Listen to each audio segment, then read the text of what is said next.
Item ಯಾವುದೇ ಇರಲಿ try ಮಾಡಿ ಆಚಿ ಚಿಕನ್ ಮಸಾಲಾ. ಜೀವ ತೆಗೆಯಲು ಕಾದಿದೆ ರಾಜಕಾರಣಿಯ ಕಟೌಟ್. ಆಸ್ಪತ್ರೆ ಮುಂದೆ ಉರುಳಿದ ಕೈ ನಾಯಕನ ಬ್ಯಾನರ್. ಕೆಆರ್ ಪುರದಲ್ಲಿ ಜನರ ಪ್ರಾಣಕ್ಕಿಲ್ಲ ಗ್ಯಾರಂಟಿ. ಕಾಂಗ್ರೆಸ್ ನಾಯಕರ ಜನ್ಮದಿನಕ್ಕೆ ಅಳವಡಿಸಿದಂಥ ಕಟೌಟ್ ಇದು. ಹಲವು ದಿನಗಳು ಕಳೆದರೂ ಕೂಡ ಜಿಬಿ ಅದನ್ನು ತೆರವುಗೊಳಿಸಿಲ್ಲ. ಭಾರೀ ಮಳೆಗೆ ಮುರಿದು ವಿದ್ಯುತ್ ತಂತಿ ಮೇಲೆ ಈ ಕಟೌಟ್ ಬಿದ್ದುಬಿಟ್ಟಿದೆ. ಅಧಿಕಾರಿಗಳ ನಿರ್ಲಕ್ಷ್ಯ, ನಾಯಕರ ಶೋಕಿ ಇವೆಲ್ಲದರ ಪರಿಣಾಮ ಜನರ ಪ್ರಾಣಕ್ಕೆ ಕುತ್ತು ಬರ್ತಾ ಇರೋದು.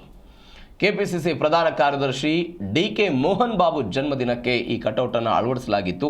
ದೃಶ್ಯದಲ್ಲಿ ನೀವು ನೋಡ್ತಾ ಇದ್ದೀರಿ.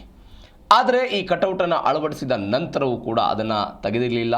ಹೀಗಾಗಿ ಜನರ ಪ್ರಾಣಕ್ಕೇನಾದರೂ ಹೆಚ್ಚು ಕಡಿಮೆ ಆದರೆ ಏನಾಗ್ಬಿಡುತ್ತೆ ಅನ್ನುವಂಥದ್ದು ಸದ್ಯಕ್ಕಿರುವಂತಹ ಪ್ರಶ್ನೆ.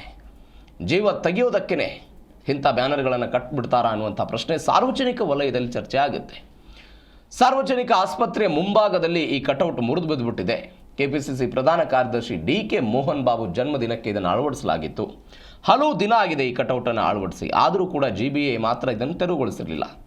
ಆದರೆ ನಿನ್ನೆ ಬೆಂಗಳೂರಲ್ಲಿ ವ್ಯಾಪಕವಾದಂಥ ಮಳೆ ಸುರಿತಲ್ಲ, ಆ ಮಳೆಗೆ ಈ ವಿದ್ಯುತ್ ಕಂಬದ ಮೇಲೆ ಈ ಕಟೌಟ್ ಬಿದ್ದಿದೆ. ನೋಡ್ತಾ ಇದ್ದೀರಿ ನೀವು. ಅದು ಕಟೌಟ್ನ ಉದ್ದ ಯಾವ ಪರಿಪ್ರಮಾಣದಲ್ಲಿದೆ. ಯಾವುದಾದ್ರೂ ವ್ಯಕ್ತಿಯ ತಲೆಗೆ, ವ್ಯಕ್ತಿಯ ಮೇಲೆ, ವಾಹನಗಳ ಮೇಲೆ ಏನಾದರೂ ಬಿದ್ದರೆ ವಾಹನಗಳಿಗೆ ಹಾನಿ, ವ್ಯಕ್ತಿಗಳ ಮೇಲೆ ಬಿದ್ದರೆ ಅವರ ಜೀವಕ್ಕೆ ಅಪಾಯ.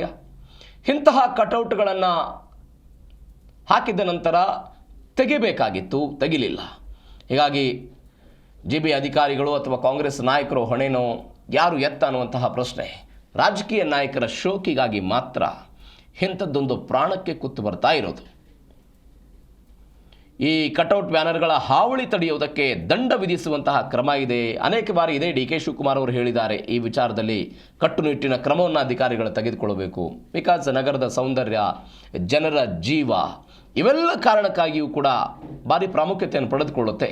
ಆದರೂ ಕೂಡ ಈ ವಿಚಾರದಲ್ಲಿ ನಿಯಮಗಳನ್ನು ಫಾಲೋ ಮಾಡದೆ ಈ ರೀತಿಯಾಗಿ ಬಿಟ್ಟಿದ್ದಾರೆ. ನಿನ್ನೆ ಸುರಿದಂಥ ಮಳೆಗೆ ಇದು ಏಕಾಏಕಿಯಾಗಿ ಬಿದ್ದಿರೋದು.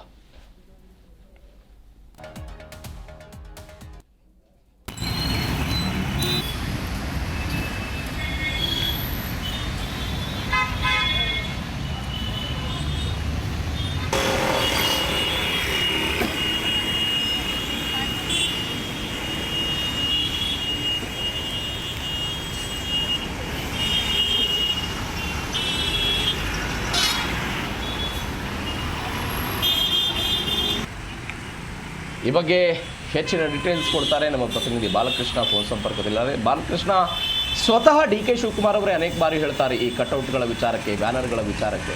ಆದರೆ ಅವರದ್ದೇ ಪಕ್ಷದ ಮುಖಂಡರ ಬರ್ತ್ಡೇಗೆ ಅಳವಡಿಸಿರುವಂತಹ ಕಟೌಟ್ ಇದು. ಯಾವಾಗ ಅಳವಡಿಕೆ ಮಾಡಲಾಗಿತ್ತು, ಹೇಗೆ ಬಿತ್ತಿದು? ಪ್ರವೀಣ್, ಏನು ಕಟೌಟ್ಗಳು ರಾಜ್ಯವಾಗಿ ಸಾರಿಗೆ ರಸ್ತೆಗಳ ಮಧ್ಯೆನೇ ಕಟ್ತಾರೆ ಅಂತಾನೆ ಹೇಳ್ಬೋದಾಗಿದೆ. ಈಗಾಗಲೇ ಹಲವು ಬಾರಿ ಇದ್ರ ಬಗ್ಗೆ ಕಂಪ್ಲೇಂಟ್ ಕೊಟ್ಟು ಜಿಬಿಎದವರು ಸಹ ಸೂಕ್ತ ರೀತಿಯಲ್ಲಿ 25,000 ಏನು ಕಟೌಟ್ ಅಳವಡಿಸ್ತಾರೆ ಅವ್ರಿಗೆಲ್ಲ 25,000 ದಂಡ ವಿಧಿಸಲು ಸಹ ಇದು ರಾಜಾರೋಷವಾಗಿ ನಡೀತಾನೆ ಇದೆ. ಈಗ ಡಿ.ಕೆ. ಶಿವಕುಮಾರ್ ಉಪಮುಖ್ಯಮಂತ್ರಿಗಳು ಆ ಬರ್ತ್ಡೇ ಹಾಗೂ ಸ್ವಾಗತ ಕಾರ್ಯಕ್ರಮ ಹಿನ್ನೆಲೆಯಲ್ಲಿ ಈ ಕಾರ್ಯಕ್ರಮವನ್ನು ಮಾಡಲಾಗಿತ್ತು. ಈ ಕಟೌಟ್ಗಳನ್ನ ಸಹ ಅಳವಡಿಸಲಾಗಿತ್ತು. ಇದು ಈಗ ಶಿಥಿಲಾವಸ್ಥೆಯಲ್ಲಿದ್ದು ಯಾವುದೇ ರೀತಿಯ ಕಟೌಟ್ ಕಟ್ಟಿದವರಾಗ್ಲಿ ಜಿಬಿ ಅಧಿಕಾರಿಗಳಾಗಿ ಯಾವುದೇ ರೀತಿಯ ತಲೆ ಕೆಡಿಸ್ಕೊಳ್ತಾ ಇಲ್ಲ. ಈ ಹಿನ್ನೆಲೆಯಲ್ಲಿ ಅಪಘಾತಕ್ಕೆ ಆಹ್ವಾನ ನೀಡುವಂತ ಪರಿಸ್ಥಿತಿ ಎದುರಾಗಿದೆ ಅಂತಾನೆ ಹೇಳ್ಬೋದಾಗಿದೆ ಪ್ರವೀಣ್.